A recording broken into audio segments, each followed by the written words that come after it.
yabang sa'yo, hindi pinalad. Di katulad ng mga kilala mong higit sa akin. Oo, tama, dahil di ako perpekto. Asahan mo naman ako'y marunong makontento. Di hahanap ng iba, wala nang hihigit sa'yo. Siguro ang hangad na lamang tumanda sa tabi mo. Ang pangarap ko'y ikaw hanggang sa kahuli-hulihan, makasamang bumuo ng tinatawag na tahanan. Makaramay sa lahat-lahat, hindi lang sa kulitan. Sa ginhawa man o hirap, tanggap mo ang kapintasan ko sa buhay. Wala nang hihingin sa may kapal, isang biyaya na sa akin ang ikaw ang minahal.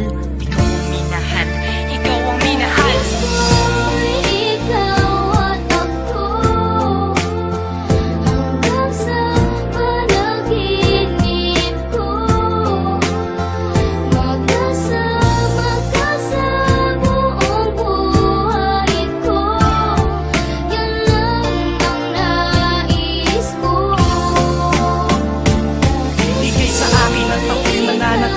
Sa'yo, sinunggaban ko na ang tsansa na masabi ko sa'yo. Salamat dahil sa pagmamahal mo na walang patid. Sa araw-araw kahit di ka naghangad ng kapalit. Ang kagandahan mong loob na di makita ng mata. Higit sa yamang matuturing ko pag nakikita ka. Patuloy tayong mamumuhay ng maayos at sabay nahaharap sa mga uri ng problema. Magkahawak ng ama na kaagapay kahit pa sa pagtanda. Mga pangarap ko sa buhay sa'yo lang nagmumula. Ang mga titig ko at yakap ang patuloy magsasabi ng pagmamahal na lagi kong bigkas mula sa labi. Kung pwede lang pang habang buhay ka na makasama, yung ikaw lang at ako ang magkasalo sa ligaya. Pangunahin kong